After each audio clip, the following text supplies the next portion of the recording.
are some of the vulnerabilities that your religion has taught you about your womanhood. Hello, my name is Patricia, and this is another episode of Women Clinic.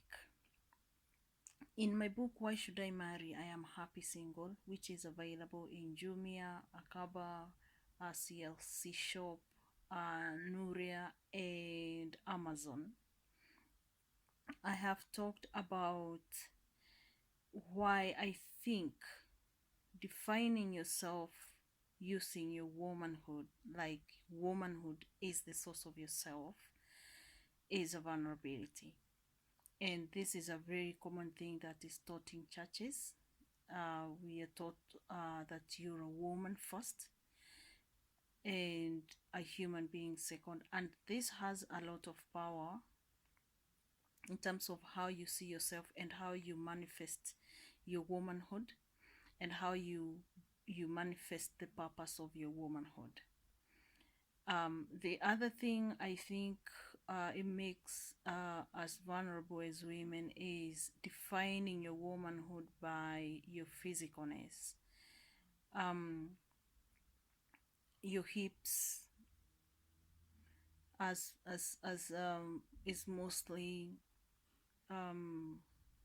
known, or people talk about this a lot, how the curves and all, it's nothing wrong with enjoying that and understanding its purpose. But when you define yourself from the physicalness or the parts of your body that manifest womanhood, then you become vulnerable.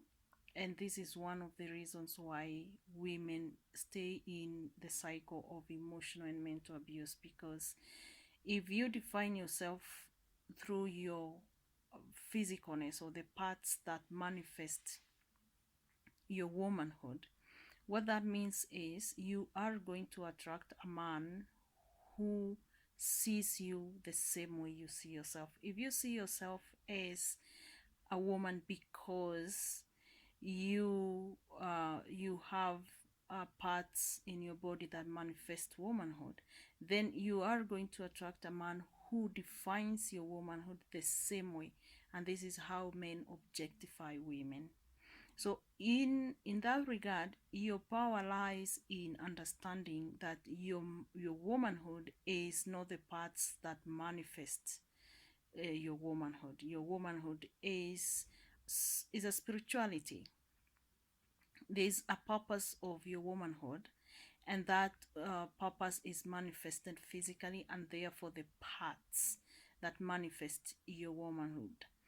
And the other reason I think that religion has made women vulnerable in terms of understanding their purpose and understanding the purpose of their womanhood is being taught that you came from a man.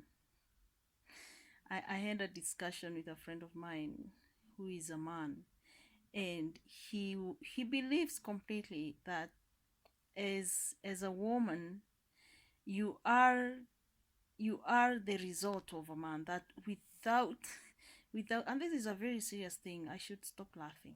This is a very serious thing, because if you completely believe that you came from a man, first of all, men will look at you as a number two, that you are beneath them.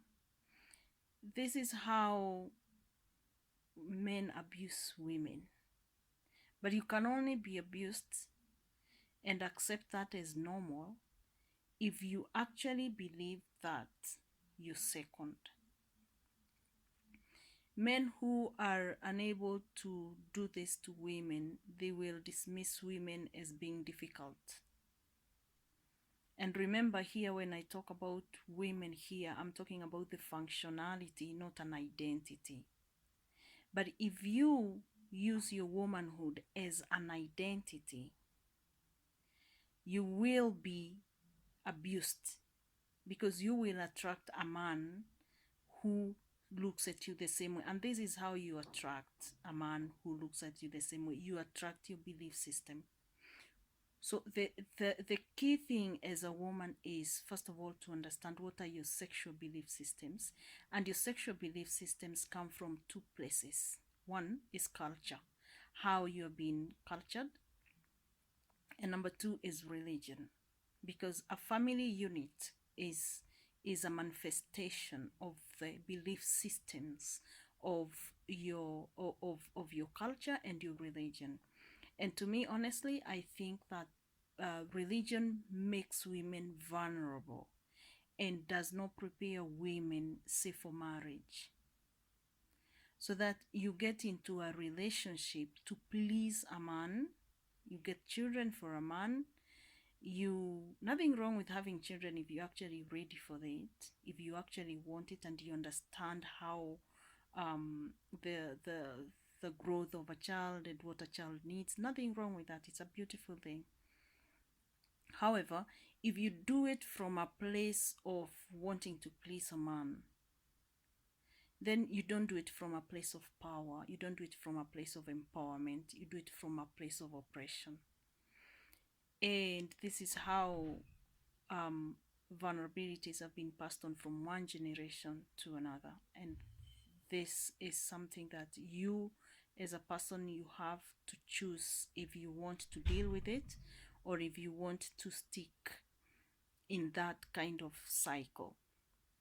So grab my book, Why Should I Marry? I Am Happy Single. It is a book that personally sometimes I have to go back to and read, and it inspires me to keep understanding that I am not what religion tells me to be. I am an authentic being who has rights, and my womanhood is a functionality and not an identity. And that's it for today. I hope you enjoy your week. Bye bye.